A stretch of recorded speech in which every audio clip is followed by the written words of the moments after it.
So recently on this channel, I had made a video talking about why I was no longer watching the WWE. As someone who started watching when they were roughly 3 years old back in 1988 or so, around that time when it was the WWF, I've obviously watched a lot of wrestling in my life, and I genuinely enjoy watching wrestling. But the current WWE product and really just the direction that the company has been going in definitely hasn't been for me. When I made that video, I didn't expect many people to really watch it or care about it, but that video ended up doing like very, very well, especially for this just being on the side channel. It was just me talking into a camera for 14 minutes, kind of airing my grievances. A lot of people agreed with what I had to say. Some people disagreed with what I had to say. And at the end of the day, there is no right or wrong answer. You know, if you are a fan of what the WWE is doing, you are right. If you are like me and is just very disinterested because of, you know, TKO's involvement, just the attitude that TKO kind of brings to the WWE, you're right as well. At the end of the day, it just boils down to what the consumer is really interested in. But WWE can't stop like shooting themselves in the foot, and it's really by extension the TKO portion of the WWE, because these people are just so disconnected from reality. And like I genuinely think that TKO, much like they did with UFC, they don't necessarily care about the product and the experience. They look at it from a business perspective strictly. And don't get me wrong, obviously, this is a big booming business sort of thing. Doing these different television deals that you do, and the ESPN Plus deal, and all the advertisers, you're trying to make money. I do understand that, but you do have to realize that you can't squeeze blood out of a stone. And if people are getting milked to death, eventually they're going to stop supporting the product. This is pretty much stemming from two recent quotes that were done by the WWE. So this is coming to us from Nick Khan. He said the following: capacity continues to be very high. We've increased prices appropriately with the marketplace. That's for premium live events, Raw, SmackDown, Saturday Night Main Event, and every other ticketed program that WWE has. We remain bullish on it. Meaning they're increasing prices of stuff, and since it sells, they're going to continue to do that. Now, I think that's a very short-sighted mentality, because overall speaking, WWE ticket prices to go to an event have gotten astronomically terrible. And one of the reasons for that is, you know, tickets always were kind of more geared towards like a family, or like you and a couple of friends could go. And obviously your ringside seats, you know, cost a lot more, but now they're trying to tie in like these experiences that go along with it.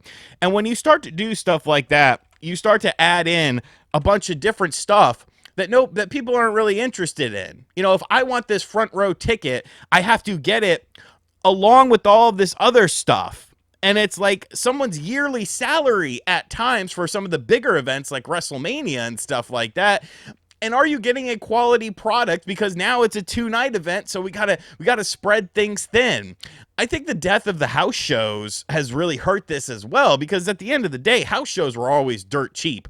When I was poor as shit, you know, growing up in my early 20s, I was still able to go to house shows and bring a friend with me and be like, hey, you drive to the show, I'll get us the tickets. And it was like a pretty even exchange. Like good seats. I remember me and Elijah we went to a SmackDown house show. And we had a great time. We had really good seats. Me and Rob, we went to an ECW house show. We had front row seats. I ended up coming out better because it was like a 4-hour drive to the show. But even like going to Raw and stuff like that, like you could get decent seats at a decent price. And I did not have money then. This was like a luxury thing for me. But I never felt like, you know, oh, I need to budget around these tickets. And like that's what they're doing. And when you're not running as many house shows, you know, they do these little holiday tours and stuff like that. They're doing a holiday tour in my area, and I looked at the pricing of it to see, oh, well, maybe, you know, it's always fun to go to a wrestling event and see it in person. And like these ticket prices were just crazy. for like not very good seats. And considering I'm not a huge fan of the product right now, it's like, well, why would I go to this? You know, there have been rumors that, you know, ESPN is a little bit unhappy with how pay-per-views or premium live events have been going on their channel as far as new people signing up to watch WWE programming. SmackDown didn't hit 1 million viewers for the first time in quite a very long time on USA. Of course, Raw is over on Netflix now, so half of the show you have to have another service to do it, and then you got to pay extra for the premium live events now because we can't do the Peacock thing anymore. We need more money. We got to be bullish on this. It's all about money, and I get it. When you first start to do this, you're going to have people on board. You're still going to have people that are wanting to go to your product. And if they need to sacrifice everything to do it, then they're probably going to do it. But they're only going to do that once. This will not be, you will not have repeat customers because repeat customers cannot afford these things. You know, supposedly attendance has been dipping a bit for some events. The latest SmackDown did not do very well, and people are like, oh, well, it was Halloween. No one's going to watch wrestling on Halloween. And I'm like, bro, we literally had pay-per-views back in the day on Thanksgiving Day. It was called Survivor Series. Like, people will watch wrestling. Like, you know, it was a Friday as well. A lot of people celebrated Halloween on Saturday. So I don't know how much merit that really has, you know, as far as attendance is concerned, as far as viewership is concerned. And it seems like there's just a bit less hype around the product and stuff. But talking about these premium live events, well, there's changes coming, people. There are changes coming because Mark Shapiro, who is yet another person involved with TKO, says that they're open to new ideas when it comes to Nick Khan and Triple H. They never seem exhausted. They're ready to take on a new shot, a new risk, a new opportunity. Hey, Nick, let's talk about launching a new event. Right now, a lot of our premium live events were created by Vince McMahon, and we need to get in the business of taking that torch and moving past that. And Nick Khan and Triple H created WrestlePalooza, which is the launch event for our new ESPN deal, which did incredibly well and may turn into a super franchise. Not to mention from a merch standpoint. I don't need to tell you, securing the IP rights and then selling merch at WrestlePalooza, let's just say it was a real winner. People do not give a shit about this, bro. People do not. First off, WrestlePalooza was an ECW event. Everyone knows that has any sort of wrestling history knowledge. Everyone knows that WrestlePalooza was not created by the WWE. It's a name used by ECW, much like all your NXT pay-per-views. You ever notice the NXT pay-per-views are like old fucking WCW names? Halloween Havoc and stuff like that's WCW stuff. What have you actually created that's different? What is wrong with the premium live events created by McMahon? Because say what you want to about the guy, and most of it is probably true because dude is obviously freaking out there. But like when I hear this, that to me doesn't sound like we're talking about normal events, because the normal events, or the monthly events, I should say, those have already changed names dozens of times. Like really, there's 4 events that have, you know, brand and name recognition when it comes from that era. And they were the original 4 events: Royal Rumble, WrestleMania, SummerSlam, Survivor Series. So when I hear this, you're wanting to, taking that torch and moving past that. So are you wanting to get rid of some of the most historical events that you've ever had, such as, like, obviously they're not going to change WrestleMania. I don't know. They might. Like, obviously you're not going to change WrestleMania, but you're going to rename the Royal Rumble. You're going to rename SummerSlam. You're going to rename Survivor Series. Like, this is what happens. You know what this is?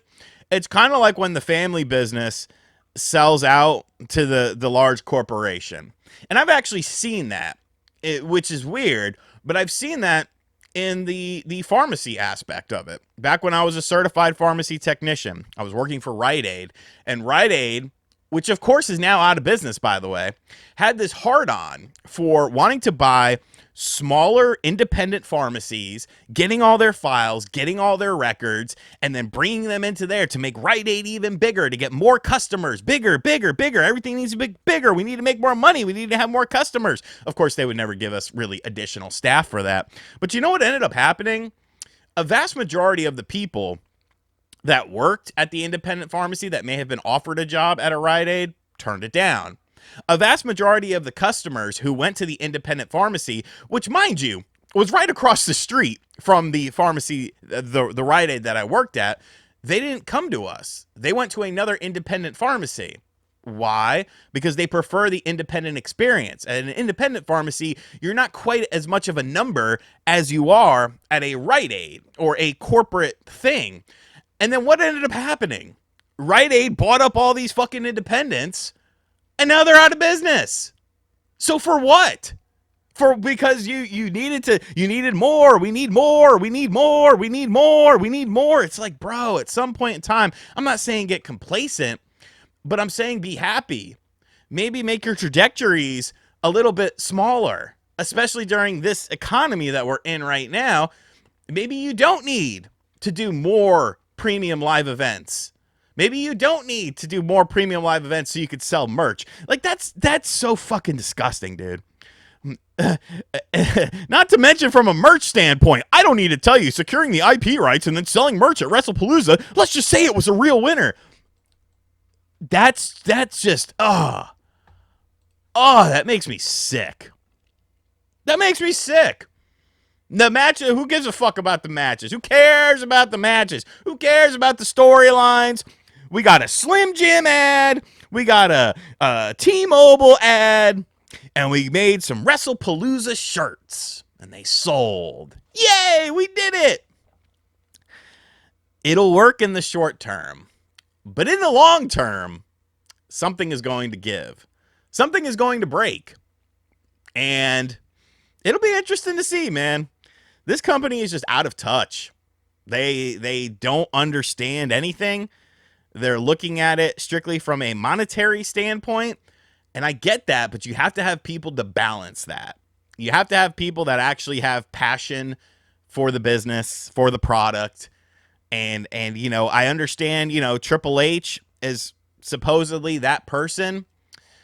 But how much of this can he really take? How much of this can he really handle? Because at the end of the day, TKO and these people are going to do what they want to do. They're the ones that are going to really overrule anything. You'll be the booker, man. But are you really in charge of everything from the company standpoint? I don't know. But let me know what you think about that. By the way, before we end this video, look at these stories here. I don't know if this is like new stuff or what's going on here. I gotta click it. I go, what is this from? It's from today. So he's talking about a tweet from 20. Who gives it? Who cares? Who cares? All right, guys. I'm gonna wrap this up. Let me know what you think of it in the comments section down below. Thanks for watching this video. If you enjoy listening to me ramble about wrestling, you might want to hit subscribe. Later.